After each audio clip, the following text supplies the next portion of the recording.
नहीं, ऐसे जो नहीं काम होता। नहीं, पहला काम तो यही हो रहा है ना।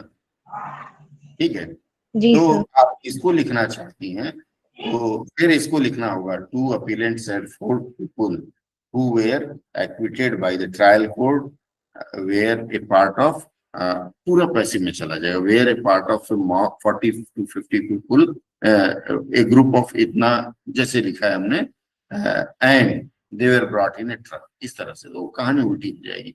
तो देखिए, यह जो नीचे वाला फैशन है, इस तरफ वाला, यह एक सही क्रम है। लेकिन अगर आप यहाँ लिखते, देखिए इसमें क्या होता है, हु आर एक्विटेड अगर बाद में आप लिखते हैं तो इसका मतलब यह समझ में आता है कि ट्रायल कोर्ट ने इनको बाद में बरी कर दिया था। ठीक है, लेकिन वाक्य यह कहता है कि ये जो 40-50 लोग आए थे, इसमें से बरी किए हुए लोग भी थे। तो ये वाला फैशन हम लोग प्रयोग करेंगे, ये वाला फैशन प्रयोग करेंगे। बाकी अमित जी अगर सुन पा रहे हैं तो इसका मूल टेक्स्ट अमित जी को इंग्लिश वाला मैंने भेजा था। हाँ अमित सर। जी की, अमित जी को जिम्मेदारी देता हूँ कि इसका आप हाँ सर। उससे मिला करके, और आप अभी नहीं तो बाद में भेजेंगे कि कौन सा ठीक है सही सर। है। इसलिए मैं इसको इसी रूप में रखता हूँ। ठीक है सर। ठीक है, चलिए, आखिरी लाइन होगी आज की। इसके बाद वाला फिर 3 लाइन कल संभव करेंगे। ठीक सर है। आखिरी लाइन में सर जो पठित धारा है सर, वो क्या हाँ, सही सटीक है सर, या मतलब बाई बिल्कुल, कहाँ मिस्टेक है? यूज हो गया? नहीं नहीं, कहाँ लिखा है? सर 149 के साथ पठित धारा। हाँ, टू बी रेड का ऑप्शन आता है यहाँ, पठित को टू सही बी है सर। रेड, हाँ लिखा जाता है। मतलब जैसे उसमें जो नियम लिखा होगा ना कि ये होगा, और जो नया बन गया ये भी होगा। सर ठीक है, इसको जैसे अधिकतर हम लोग लिखते हैं सर रेड विथ सर करते हैं sir, read to be with. Read, हाँ, रेड विथ या टू बी रेड विथ दोनों लिखते हैं। ठीक है, चलिए, यह प्रशासनिक मामलों में इसका प्रयोग बहुत होता है। चलिए, लास्ट लाइन है आज का, बताइए। पहले अपीलकर्ता के पास एक बंदूक थी जिससे उसने गोली चलाई, जो लालदेव सिंह के सीने पर लगी, जिसके परिणाम स्वरूप यह वह नीचे गिर गया। The first appellate, First Had a appealant gun had a gun एक minute, that had a gun, हाँ, that he fired, जिससे उसने गोली चलाई, that with which he shooted. Shot, नहीं, उसने जानबूझ के थोड़ा शॉट किया था। देखिए यहाँ लिखा हुआ, उसने लालदेव सिंह को गोली मार दी। लीगल में इस चीज का बड़ा ध्यान रखना पड़ता है। इसमें क्या है, उसने गोली मारा, लालदेव सिंह सामने आ गए। अक्सर फिल्मों में देखते होंगे ना, जब विलेन हीरो को गोली मारने जाता है तो उसका कोई, उसकी पत्नी, उसका भाई उसके आगे आके गोली अपने सीने पे लेता है, वही सीन यहाँ था। Had a gun that he fired, जिससे उसने गोली चलाई, हाँ, जो लालदेव सिंह के which सीने पर लगी, विच which wounded Laldev Singh's chest. wounded, wounded की जगह कुछ और शब्द, सर कुछ सूझा नहीं तो यही लगा। गोली घुस जाती है ना, पियर्स, क्या करते हैं, हिट यूज किया था सर। विच wounded हिट, पियर्स भी होता है ना, पियर्स का स्पेलिंग P-I-E-R-C-E. पियर्स, P-I-E-R-C-E-D, विच पियर्स्ड, हाँ, W-O-U-N-D-E-D, wounded, हाँ, स्पेलिंग गलत लिखा हूँ आजकल। विच पियर्स, कहाँ? Laldev Singh's chest. Dev Singh's Chest. Chest, हाँ, As a result, he fell down. As a result, as a He he, fell down. और कोई विकल्प? रिजल्ट की जगह सर रिजल्टिंग विच कर सकते हैं सर। बोलिए, resulting which, resulting which he fell down बस ये है। अब यहाँ देखिए, ऐसा Sir, भाव, due to which. ठीक है, एक मिनट, यहाँ एक ऐसा भाव आ रहा है कि जिसने गोली चलाई वही गिर गया, नहीं भाव आ रहा है सर।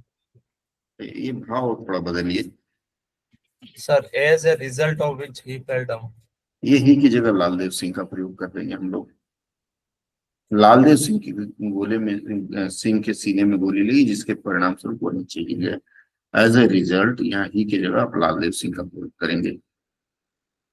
ठीक है, ये लिखना पड़ेगा, नहीं तो ऐसा लग रहा है कि जिसने गोली चलाई वही गिर गया। तो सर ऐसे हो सकता है which resulted him to fell down.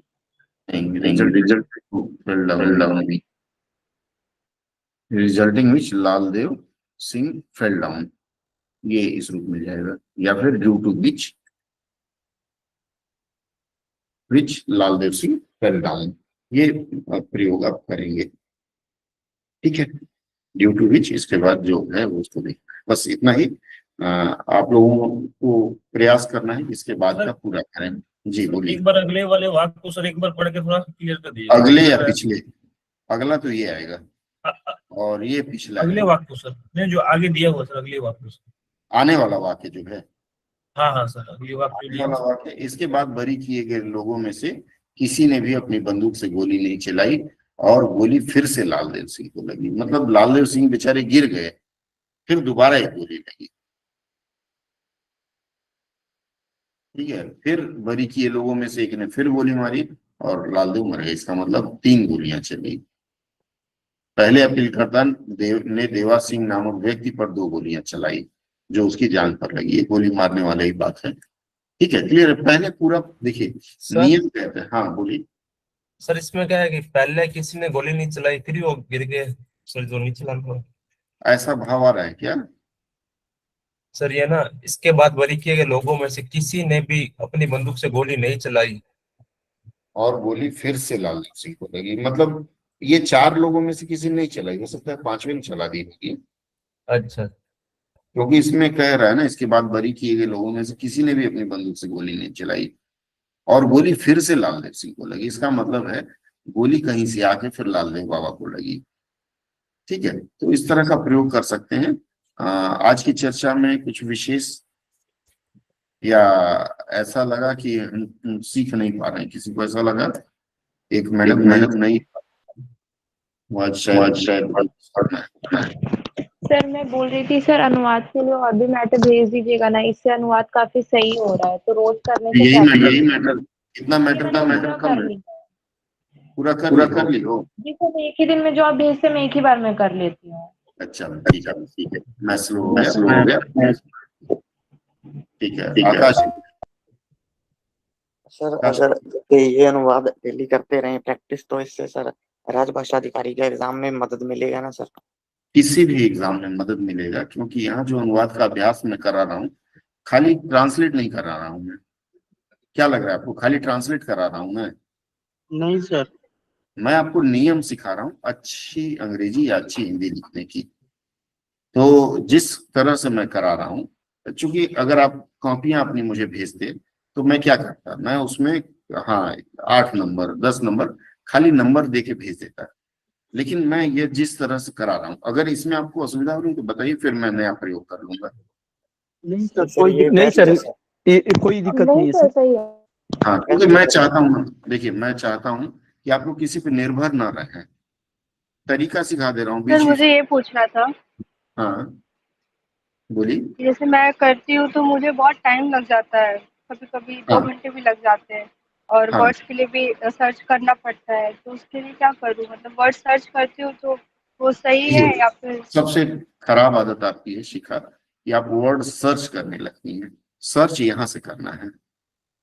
ठीक है, मुश्किल से 250-300 वर्ड सभी लोग जानते हैं जो अंग्रेजी बहुत अच्छी बोलते हैं ऐसे लोग भी। क्या है, नियमित रूप से जो शब्द आ रहे हैं, जो वर्ड्स रेगुलर आ रहे हैं, आप वही प्रयोग करें ना। जैसे यही हमने दिया था, चलो भाई अपीलेंट नहीं आ रहा है, कुछ तो लिख सकती हूँ उसकी जगह पर। आप प्रयास ऐसे ही करें, तभी आपका ये सफल होगा अभियान। नहीं तो क्या है, एक पेज में दे रहा हूँ, कल क्या 5 मिनट में उसका अनुवाद आजकल तो एआई कर दे, उससे हम नहीं सीख नहीं पाएंगे ना। सर, 5 मिनट नहीं लगता, मतलब वर्ड सर्च करती हूँ फिर भी मुझे ना 1.5-2 घंटे लग जाते हैं, तो वही मुझे पूछना था क्या करते हैं? आप वर्ड सर्च करने के लिए डिक्शनरी रखिए, आप गूगल पे मत खोजिए, अभ्यास करिए, करने लगेगा। मेरे पास तो ऐसे दोस्त आए थे जो एक पैसेज करने में पूरा दिन लग जाता था उनका।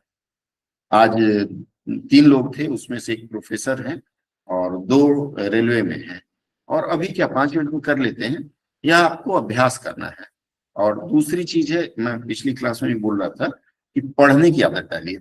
पढ़ेंगे, जब अखबार पढ़ेंगे या कोई किताब पढ़ेंगे तो कुछ वर्ड अपने आप आपके दिमाग में आ जाएंगे। तो उस पर आपको ध्यान देना है, हो जाएगा, सुधार होगी। कितने दिन से कर रही है शिखा? सर मतलब टाइम हो गया, आप जैसे देते हैं तो कभी होता है